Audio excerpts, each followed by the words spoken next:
제가 최근에 수요를 하면서 느낀 건데, 오늘도 이제 찬양 시작하자마자 들어왔는데, 여름에 에어컨 냉기가 있어도 불구하고 영적인 분위기가 굉장히 뜨겁다는 걸 느끼고, 특별히 뭐 지금까지도 그렇게 열심히 우리 교사들이 늘 매년 기도하고 준비했지만, 이번에 특히 교사들이 기도에 많이 나와서 기도하는 모습이 참 그 자체가 은혜가 된다, 그런 생각이 듭니다.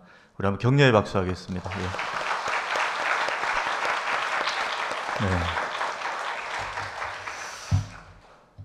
지난 수요일 느헤미야 이제 5장에서는 유다 백성들 중에 귀족들과 민장들, 그러니까 부유층들이 같은 동포인 가난한 남유다 백성들에게 돈을 구워주고 양식을 구워주고 그들의 밭을 저당을 잡고, 그러나 이자를 굉장히 고금리로 받고, 또 이자를 갚지 못하면 그들의 자식들을 종으로 삼고, 이런 악한 일들을 행한 것을 살펴보았습니다. 이때 느헤미야가 출애굽기와 신명기에 있는 이자를 받지 말라는 율법, 성경적인 지도와 책망을 통해서 그들을 회개를 시킨 장면이었죠. 그걸 제가 이제 설교하면서 유다인들끼리의 내부의 갈등을 느헤미야가 해결했다 그랬습니다. 근데 오늘은 잠시 또 한 2주 잊혀졌던, 안 나오려나 했던 그 빌런들이 또다시 등장합니다. 새 인물 산발락과 도비아와 게셈, 게셈입니다. 이 세 사람이 다시 이제 공격을 재개하는 겁니다. 지속하고 있습니다. 오늘 이 밤에는 제목을 한번 보실까요? 지속적인 공격에 맞서는 느헤미야, 이렇게 잡았습니다. 이제 멈춘 것 같았던 이들의 외부의 공격이 다시 이제 이 세 사람에 의해 다시 시작되는데, 다시 재개되고 지속적인 공격에 느헤미야가 어떻게 지금 대처하고 대응하고 있는가, 그 관점으로 한 3가지 정도 우리에게 주시는 교훈을 발견해 보기 원합니다. 첫째는 지속적인 공격에 맞선 느헤미야, 첫 번째 모습은 느헤미야는 그들의 악한 의도를 분별해냈다는 것입니다. 이 빌런들의 악한 의도를 느헤미야가 파악하고 읽어냈다. 여기에 교훈이 있습니다. 최근에 이제 극장에 가신 분들이 뭐 계실지 모르겠는데, 요즘 제가 보도를 보니까 추세가 영화 보러 극장에 가는 숫자가 많이 줄었다고 합니다. 그 왜 그런지 아시겠죠? 극장에 가서 영화 보는 비용도 굉장히 올랐고, 반면에 집에서 영화를 즐길 수 있는 그런 플랫폼들이 많이 생겼습니다. 뭐 아마도 제일 인기 있는 게 이제 넷플릭스라는 건데, 가성비가 괜찮아요. 한 달에 이제 5천 얼마 정도만 내서 가입을 하면 웬만한 영화들, 또 철진한 영화들, 고전 영화들까지 쫙 다 집에서 편안하게 볼 수 있습니다. 그래서 굳이 뭐 물론 신작을 보려면 극장에 가는 분들도 있겠지만, 그게 아니고서는 이제 넷플릭스를 많이 보는데, 저도 넷플릭스를 이제 종종 봅니다. 보는데 최근 한 2, 3년 상간에 제일 참 재밌게 본 영화가 하나 있어요. 종이의 집이라는 영화. 사실 전 드라마예요. 스페인 드라마인데 시리즈물입니다. 혹시 보신 분들 계실지 모르겠는데, 우리나라 배우들이 이제 얼마 전에 리메이크 한 것도 떴더라고요. 근데 저 내용이 뭐 한마디로 하면은 스페인 조폐공사에 저 테러범들이 이제 진입을 하는 거죠. 제일 앞에 있는 사람이 그 테러를 기획한 교수인데, 저 사람 주도로 이제 들어가가지고 은행 직원들이 인질로 잡고 뭐 이렇게 하는 뭐 그런 내용입니다. 저런 그 테러, 또 인질범을 잡고 하는 어떤 그런 상황들에 있어서, 여러분 우리가 뭐 보도나 또 뭐 뉴스에서 보지만 일반 경찰들이 들어가지 않죠. 테러범들을 지나가는 대테러 부대가 있고, 뭐 미국 같으면 스왓이라는 경찰 특공대, 이런 정말 그런 그 특수 부대들이 이제 들어갑니다. 그런데 테러범들을 진압하러 들어갈 때 그 특수 부대들이 들어가는 타이밍과 또 아직 기다려라는 타이밍과 이 모든 것을 주도하는 한 사람이 있습니다. 그 사람은 누군가? 네고시에이터를 하는 바로 협상가입니다. 협상가. 이 사람들 중에 대학 교수도 있고 아주 이름 있는 분들인데, 엄청 연봉도 엄청나다고 합니다. 이 협상가, 아주 실력 있는 사람들은. 그러니까 이 사람들이 뭘 하냐? 여러분, 인질범을 잡고 있는 범인들, 테러범들은 요구사항이 있잖아요. 그러니까 그들과 이제 뭐 전화 통화를 한다든지 어떤 그 유선 전화나 이런 걸 통해 가지고 계속 이제 대화를 하면서 뭘 원하냐, 그들의 요구를 파악하고 또 파악하는 듯 하면서 좀 빈틈이 보이면 그때 이제 또 특임대가 침투해서 또 구출 작전을 하기도, 그들을 진압하기도, 그런 모든 그 템포를 조절하는 거를 그 협상가, 네고시에이터들이 하는 거예요. 그러니까 고도의 심리전에 아주 통달한 사람들입니다. 뭘 원하는지, 또 언제 들어가야 되는지, 그걸 모든 거를 지휘하고 조율하는 사람입니다. 여러분, 영적인 세계에서도 이런 협상가들이 있습니다. 그걸 우리가 이제 악한 대적 마귀라고 하는데, 오늘 본문에 의하면 그 세 사람이에요. 산발락과 도비아와 게셈입니다. 그런데 악한 테러범들을 향해서 협상을 진행하는 네고시에이터가 아니고, 오늘 의하면 이들은 악한 쪽에서 이 일을 주도하는 악한 협상가라 할 수 있습니다. 자, 그동안 이 세 사람은 느헤미야 주변에서 공사 현장에서 아주 어슬렁거리면서 비아냥거리는 말로만 공격을 했잖아요. 여러분, 4장 한번 볼까요? 4장 1절 이하에 다 읽진 않고 굵은 글씨 보십시오. 이렇게 해서 유다 사람들 막 비웃었습니다. 막 공사하고 있으니까. 이 미약한 유다 사람들아, 이런 표현들. 그리고 마지막에 그들이 건축하는 돌 성벽은 여호가 올라가도 곧 무너지겠다. 얼마나 여러분 자존심 상한 말입니까? 코끼리도 아니고 여호가 올라가도 무너진다. 니들 그렇게 해가지고 굉장히 말로 하여튼 힘들게 했죠. 근데 이제 그게 안 먹히거든요. 느헤미야가 끄떡도 안 하거든요. 그러니까 이제 뭐 합니까? 전략을 바꾼 거예요. 바꿔서 느헤미야에게 어느 한 장소를 지정하고 거기서 만나자라고 유인을 합니다. 마치 이제 협상하고 타협하고 뭔가 이제 조금 대화를 통해서 뭔가 풀어가려는 듯한 뉘앙스로 만나자고 하죠. 자, 2절 한번 보십시오. 2절에 산발락과 게셈이 내게 사람을 보내어 이르기를 오라, 우리가 오노 평지 한 촌에서 서로 만나자 하니 실상은 나를 해하고자 함이었더라. 마치 뭔가 할 이야기가 있는 것처럼, 마치 그동안의 갈등을 좀 풀고 화해하자는 것처럼, 이런 여러 가지 뭐지 싶을 정도의 의문을 품은 제스처죠. 만나자는 거예요. 근데 느헤미야는 그들 의도를 읽어냈습니다. 아, 이건 나를 해하려고 하는 뭔가 있다라는 걸 느헤미야는 파악을 한 거죠.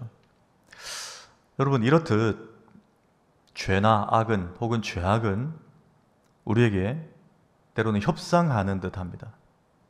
타협하는 듯 이렇게 손을 내밀 때가 있어요. 여러분, 제일 첫 번째 마귀의 협상이 뭐였습니까? 아담과 하와가 선악과를 따먹는 현장. 뱀의 형상으로 한 마귀가 뭐라고 했어요? 먹어봐. 잡숴봐. 잡숴봐라는 거예요. 그 하나님이 니들이 하나님처럼 될까봐 하나님이 두려워서 못 먹게 한 거지. 사실 그거 아니다. 더 큰 복이 있다. 엄청난 능력이 이 과일 안에 있다. 괜찮아. 좋은 일이 있을 거야. 한번 먹어봐. 손을 내미는 거예요. 이게 마귀가 내놓는 카드죠. 타협시키는 거예요. 마치 괜찮은 것처럼. 결국 거기에 응했다가 아담과 하와는 에덴에서 쫓겨납니다. 하나님과의 관계 단절을 경험한 거예요. 여러분, 지금도 이 수천 년 전에 이 에덴에서 이 마귀의 전략은 변하지 않았습니다. 이 산발락과 도비와 게셈 변하지 않았어요. 똑같이 이렇게 합니다. 우리에게 타협하자고 하죠. 명분이 있습니다. 뭔가 그럴듯하기도 합니다. 이 정도는 괜찮지 않냐. 세상이 변했는데 너는 뭐 그렇게 너 혼자 광신도처럼 그렇게 독실하게 믿으려고 하냐. 다른 사람들 봐라. 그렇게까지 하지 않느냐. 이런 식의 타협을 계속 우리에게 시도하죠. 손을 내미는 거예요. 근데 그 협상과 타협에 덜컥 우리가 잡는 순간 어떻습니까? 결과는 죽음입니다, 여러분. 여러분, 죄의 삭은 뭐라 그랬죠? 사망이라. 이 사망은 육체적 죽음만을 말하는 게 아니고 하나님과의 관계 단절을 말하는 거예요. 딱 마귀의 타협 안에 손을 딱 잡는 순간 하나님과 관계 단절이 돼요. 멀어진다는 거예요. 그래서 뭔가 나한테 타협안이 딱 들어올 때 이게 비성경적이다 싶으면 이거 그 목적과 의도를 읽을 수 있어야 됩니다. 이는 나를 해하고자 함이었더라. 느헤미야가 읽어낸 것처럼, 분별한 것처럼. 여러분, 창세기에서 보디발 장군의 아내가 요셉에게 내민 것도 이와 비슷했습니다.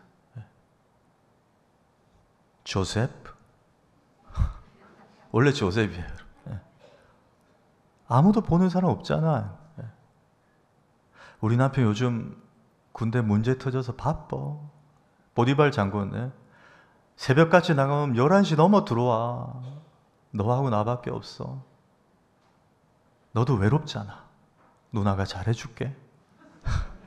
누나 맞거든. 연상이거든요, 여러분. 이거예요. 모든 마귀의 패턴 전략은 이겁니다.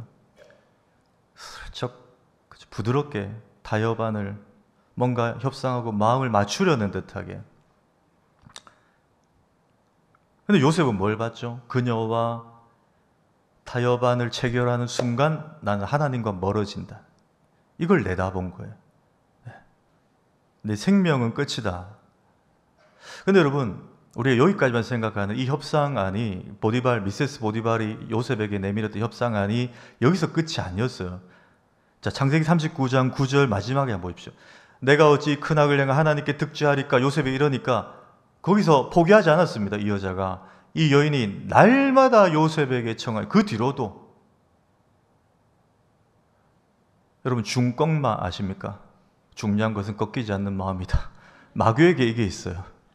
꺾이지 않습니다. 날마다 계속해서. 근데 오늘 본문 4절도 한번 보십시오.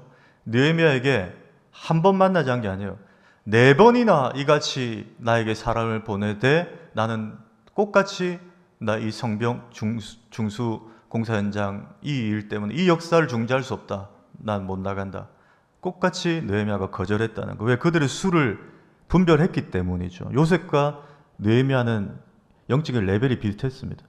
이걸 내가 손을 잡아버리면 이것은 여기서 끝이다라는 걸 파악한 거예요. 여러분, 죄는 이렇습니다. 마귀는 이렇습니다. 한 번만 만나자고 합니다. 근데 그 한 번이 한 번으로 끝나지 않습니다. 한 번만 손대봐 그럽니다. 근데 거기서 끝나지 않습니다. 굉장히 달콤하고 매력적입니다. 이제 내가 더 찾게 만듭니다. 나중에 느헤미야가 그들을 더 부르게 만들어요. 온오평지에서. 결국은 느헤미야 스스로 자멸하게 만들어버리는 거예요. 하나님의 성벽 중수 역사는 그냥 무용지물이 되어버리게. 그게 그들의 노림수였습니다. 근데 이걸 느헤미야는 내다본 거예요. 이게 첫 번째 메시지입니다. 두 번째는 느헤미야는 저들이 퍼뜨린 음해와 루머에 흔들리지 않았다는 것을 발견할 수 있습니다. 자, 산발락과 도비아가 느헤미야에게 4번이나 만나자 했는데 거절당했잖아요. 그리고 이제 전략을 또 바꿉니다. 편지를 보냅니다. 자, 5절 6절 한번 보십시오. 5절 6절에 한번 읽습니다. 시작.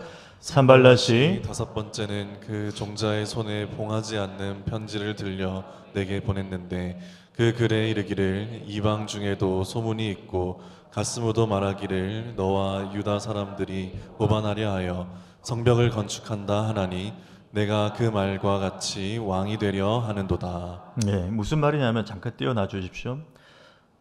이제 산발락과 도비아가 편지를 보내가지고 이제 이걸로 또 자극을 하는 거예요. 느헤미야 당신 소문을 듣지 않으니까 그 페르시아에서 여기까지 온 것은 페르시아의 아닥사스다 왕을 이제 배반하고 네가 여기 예루살렘에서 왕이 돼가지고 왕노릇 하려고 한다는 소문이 지금 이방에도 퍼졌다.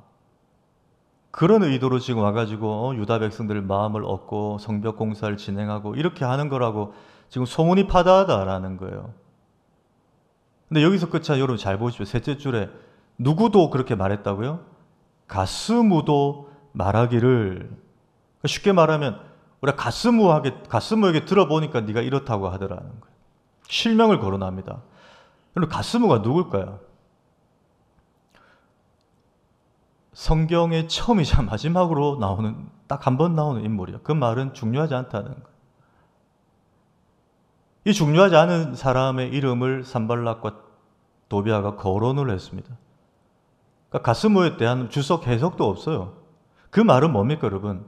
요즘으로 치면 이런 거예요. 우리도 종종 이렇게 하는데 누구에게 뭐 하고 싶은 말 있잖아요. 그러면 예를 들어 목사님, 교인들이 그러던데요. 이런 식의 표현이에요. 그러니까 실체도 없고 팩트도 없는 거예요. 사실 자기가 하고 싶은 말인데 이제 그걸 갖다 대는 경우도 있잖아요. 말하기 좀 미안해가지고 그런 식의 말이에요. 가스무도 말하던데 네가 왕을 모반하려고 이 성벽 건축 진행하려고 이 예루살렘 왔다고 하더라. 그런 속셈이 네가 있었다고 하더라. 이런 소문이 지금 돈다. 느헤미야 기분 나쁘라고요.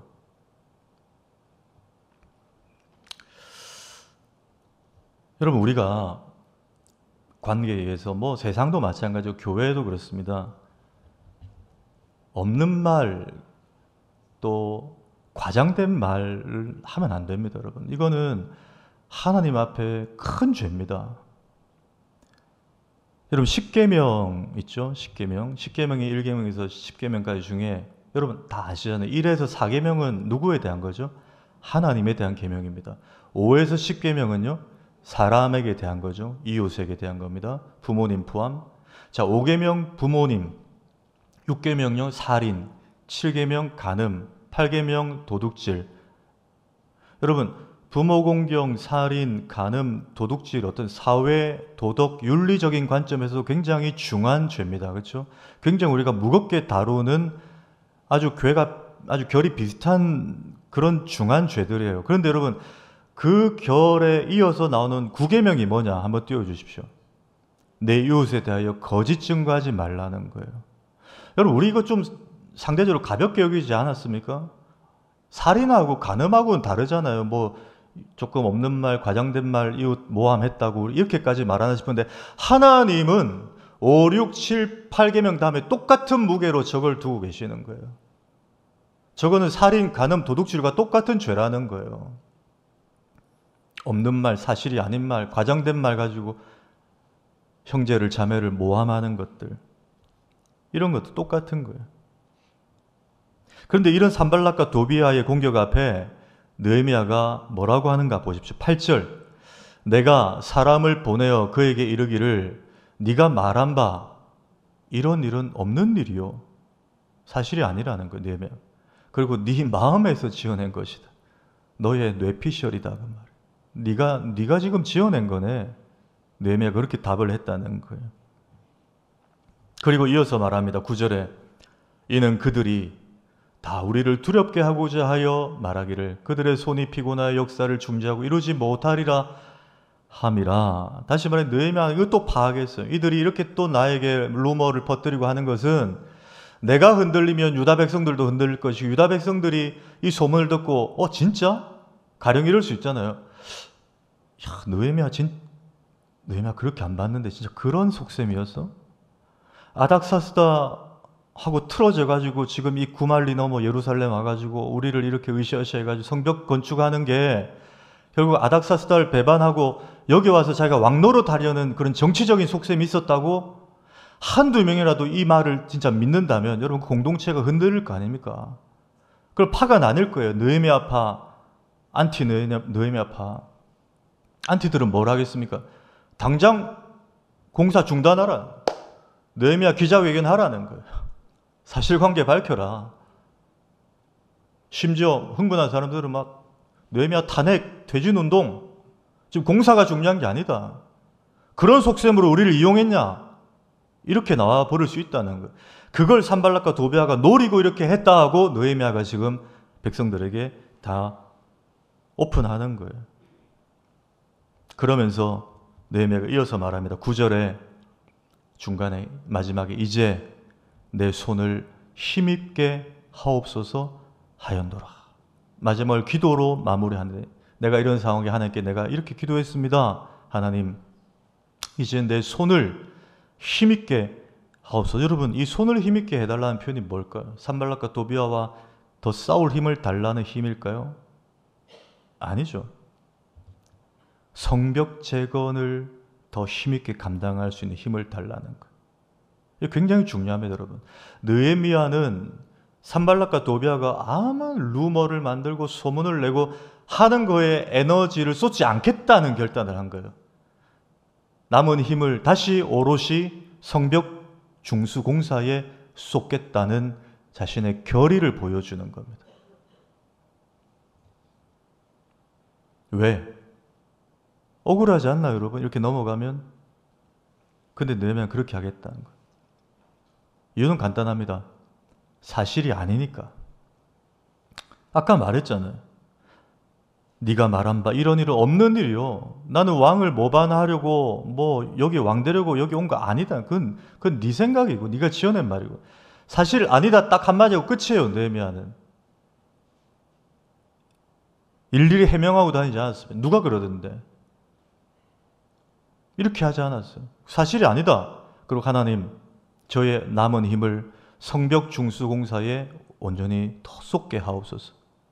산발락과 도비아에 의해서 나의 에너지가 소모당하지 않게 하시고 그들의 방해와 루머 때문에 내가 주의 일 감당하는데 방해받지 않게 하옵소서.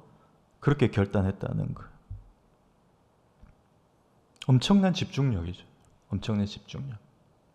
세 번째는, 마지막 세 번째, 느헤미야는 어떻게 맞섰는가? 도망가지 않고 그 자리를 지켰다는 것을 볼 수 있습니다. 10절 한번 보십시오. 10절에 우리 한번 읽을까요? 시작. 이후에 무헤다벨의 손자 들라야의 아들 스마야가 두문불출하기로 내가 그 집에 가니 그가 이르기를 그들이 너를 죽이러 올 터이니 우리가 하나님의 전으로 가서 외소 안에 머물고 그 문을 닫자. 저들이 반드시 밤에 와서 너를 죽이리라 하기로. 무슨 말이냐면 스마야라는 사람이 느헤미야에게 정보를 가져왔어요. 산발락과 도비아 그 일행들이 이제 네가 만나자니까 안 만나자고 그러니까 너를 죽이려고 온단다. 내가 정보를 들었다. 그러니 이 성벽 공사가 지금 중요한 게 아니다. 여기를 떠나 하나님의 전 산으로 가서 거기 외소라는 공간 안에 거기는 우리 들어갈 수 있으니까 거기 들어가서 숨어 있으라는 거예요. 굉장히 느헤미야를 위하는 것처럼 보이죠, 스마야가. 그런데 이것도 아니었어요. 스마야가 누구냐? 그의 정체가 12절에 있습니다. 보십시오. 깨달은 즉 느헤미야가 깨달았어요. 그는 하나님께서 보내신 바가 아니라 도비아와 산발랏에게 뇌물을 받고 내게 이런 예언을 함이라. 거짓 선지자였다는 거예요. 돈 받고 느헤미야에게 일부러 이 말을 흘려보낸 거예요. 성전 외소에 숨어 들어가면 산발랏과 도비아가 거기 가서 느헤미야를 공격을 하려고 돈 받고 그 짓을 한 사람이라는 거예요. 그런데 느헤미야가 뭐라고 합니까? 11절에 나는 들어가지 않겠노라. 무슨 말이죠? 성벽 중수 공사 현장, 이 사역의 현장을 떠나지 않겠다는 거예요. 떠나지 않겠다. 근데 여러분 여기서 중요한 게 느헤미야가 스마야에게 너 돈 받았지? 너 거짓말이지? 이렇게 지금 그것도 캐내지 않아요. 스마야가 그러든지 말든지 느헤미야는 아 그래? 그래도 난 여기 안 떠나. 여러분 이것도 마귀의 전략이에요. 여러분 이세벨이 엘리야에게 이렇게 했잖아요. 엘리야가 이세벨의 남편 아합과 갈멜산에서 대결을 하지 않습니까? 누가 참신이냐? 하나님이냐? 바알이냐? 결국 엘리야의 재단에 불이 내려 엘리야가 이깁니다. 약속대로 엘리야는 바알과 아사라 선지자 850명을 칼로 쳐 죽입니다. 갈멜산에서 시내까지 내려와 다 죽여버려요. 그 얘기를 듣고 아합의 부인 이세벨이 열을 받아서 내가 군대를 풀어 하루 24시간 만에 너를 잡아 죽여버리겠다고 선전포고를 합니다. 그 협박을 들은 엘리야가 어떻게 하죠? 열왕기상 19장 3절에 그가 이 형편을 보고 일어나 자기 생명을 위해 도망하며 그랬어요. 성경 전체에서 엘리야가 제일 나약한 모습을 보인 장면이죠. 엘리야도 겁을 먹었어요. 죽인다 그러니까 도망갔어요. 사역 현장을 떠나버린 거예요. 근데 여러분 하나님의 뜻은 사실 이게 아니었어요. 물론 하나님이 음식을 먹이고 세미한 소리를 들려주시고 바알에게 무릎 꿇지 않은 7천이 남아있다고 다시 힘을 주시지만 그 다음에 하신 말 보십시오. 열왕기상 19장 15절에 여호와께서 그에게 이르시되 너는 너의 길을 돌아가라는 거예요. 돌이키라는 거예요. 다시 사역의 현장으로 돌아가라는 거예요. 그 예후에게 기름을 부어 이스라엘 왕으로 세우고 너희 후임으로 엘리사를 기름 부어 엘리사를 또 세우라. 다시 사명을 주시는 거예요. 사명지로 돌아가라는 거예요. 여러분, 이세벨은 자꾸 우리를 사명지에서 떠나게 합니다. 우리의 심기가 불편하게 하고 이상한 소리 듣게 하고 상처받게 하고 갈등을 조장해가지고 계속 우리를 그 일을 못하게 해요. 성벽 중수공사뿐만 아니고 교사의 일, 찬양대, 찬양팀 모든 봉사의 일을 못하게 합니다. 하나님 나라를 세워가는 일을 방해하는 게 마귀입니다. 산발락과 도비아예요. 근데 하나님은 그러지 말고 돌아가라는 거예요. 사역지로, 사명지로 돌아가라는 거예요. 근데 사실 여러분, 인간적으로 느헤미야도 힘들면 페르시아로 돌아가도 되지 않습니까? 사실 이 느헤미야 책임도 아니잖아요. 조상들의 죄 때문에 여기 황폐해진 거 아닙니까? 근데 느헤미야가 이렇게 오해받고 여기 땀 흘리면서 또 사람들 마음을 다독여서 또 오해받으면서 살해 위협까지 받으면서 이렇게 할 이유가 뭐가 있냐는 거예요. 자기 힘들면 돌아가도 돼요. 여러분, 느헤미야가 누굽니까? 사회적 위치가 어떻게 되죠? 느헤미야 1장 한번 보실까요? 그때 내가 왕의 술관원이 되었느니라. 술 맡은 관원장인데 술 맡은 관원장이 어느 정도 직위냐면요, 페르시아의 아닥사스다 왕 앞에서 포도주가 있으면 포도주를 왕에게 직접 따라줄 정도입니다. 여러분, 예전에 왕에게, 우리나라도 왕에게 음식을 줄 때는 대신 맛보는 기미상궁이 있었잖아요. 뭐가 들지 않았는가. 왕에게 포도주를 직접 줄 정도면 왕에게 100% 신뢰를 받는 인물이, 왕이 완전히 옆에 두고 있는, 지금으로 치면 뭐라 할까, 뭐 대통령 비서실장 정도 된다 할까요? 그 정도의 파워를 가진, 그게 느헤미야입니다. 이 성벽 중수 이거 안 해도 연봉이 엄청난 사람이에요. 페르시아 돌아가면. 지금 욕먹고 오해받고 뭐 루머에 시달리고 이렇게 있을 사람이 아닙니다. 그런데 그는 잠깐 목숨 피하고 성전 외소에 숨으라 해도 이것도 싫다고 난 사역지 안 떠난다 그러는 거예요. 이거 완공될 때까지. 왜 그렇게 할까요? 이유는 하나입니다. 이 성벽 중수 공사를 자기가 시작한 게 아니고 이를 맡기신 분이 하나님이시기 때문에 그래요. 하나님이 나에게 이 자리를 주셨고, 하나님이 나에게 이 직분 주셨고, 하나님이 나에게 이 현장에 가서 일하게 하셨는데, 그 황폐해진 예루살렘에 향해 나에게 눈물을 주셨고 아픈 마음을 주셨고 이 구억만리를 떠나 여기까지 오게 하신 하나님이신데, 하나님이 스탑, 너 이제 은퇴해라, 돌아가라, 이거 아닌데 내가 왜 스탑하냐. 다른 이유는 그걸 날 멈추게 할 수 없다는 거예요. 여러분, 이게 사명입니다. 이게 사명자예요. 내가 좀 하고 싶으면 하고 막 기분 상한이 있으면 안 하고, 목사님 좀 쉴게요, 1년만. 이거는 사명이 아니에요. 뭐 동아리 활동하러 온 거죠. 그게 어떻게 하나님 나라를 세워가는 거예요?